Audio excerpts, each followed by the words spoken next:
And that's why one of the reasons why we talked about digital sales as understanding the value between sales and promotion is so important for. When I first started working in the music industry, I was working for Nile, and we were at the label.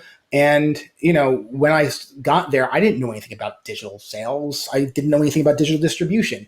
But there was a need for it at Nile's label, and I started to work doing that. And I focused solely on sales at first. How do we sell more digital content? How do we sell more digital content? How do we take video game soundtracks and sell more?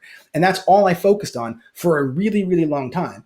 And then at some point in time, you hit a wall where it's just like, you can't really sell any more than what you're selling right now. So what's the value, to be making sales if music sales really doesn't generate a ton of revenue? And then I realized it was the promotional side of things. And that's what our partners, when we're working with game companies, really judge the value to be. They judge the value, like the soundtracks for a video game company, nothing. We can sell $100,000 worth of soundtracks to a video game company that could generate up to a $1 billion, whatever the heck it is, from a video game release. Soundtrack sales are nothing. What values for them is in the marketing that the soundtrack provides to help drive their soundtrack sales. And that's why when TJ and I started working with independent musicians, we took the same approach. If your music sales aren't going to be enough of you make enough of you for you to live off of, and they most likely won't be, then you're going to use your music to drive traffic and your customers to your revenue streams that can bring in larger amounts of money, whether that be your merchandising, your live shows, your Patreon page, your live stream, whatever it is, whatever the ways that you make money as a musician, you want to utilize your music to drive traffic there, because music, from a financial standpoint, doesn't really make that much money. You'll hear stories about Spotify people that make tons of money. That's fine. That there's always exceptions to every rule, but the majority of musicians out there cannot survive off of streaming. So if you go out and you drop $3,000, $5,000, $10,000 recording an album, how is the best way for you to make it back? Because it's probably not going to come from music sales. It's going to come from touring. It's going to come from everything else that you need to do.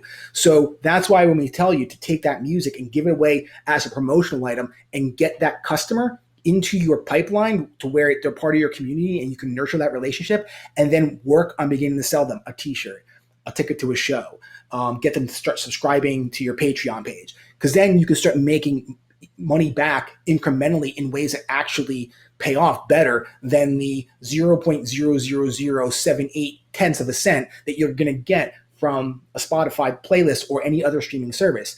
Yet most musicians are so obsessed with getting on playlists because they want to get that play count. They want to be like, yeah, man, I got like 2 million streams. Awesome. You made a few $1,000s. How much did you spend on that album?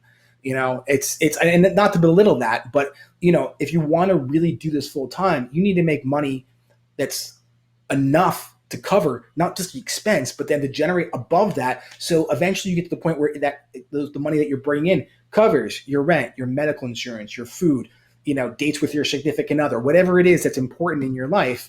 And that's not most likely going to come from streaming services. So that's why we say, really understand and look at your career as a whole. Don't zero in on just what the traditional headset is for the musician, which is record a great, amazing album and then release it and then make that money back by selling out. It's a flawed way of thinking nowadays. Thanks for watching. If you're looking for expert help with your music career, schedule a call with us today, or you could enroll in one of our free artist development programs. The link for both can be found in the description below. And please don't forget to subscribe. Your support really matters, and we appreciate any help that you can give to the work that we do. Have a great day.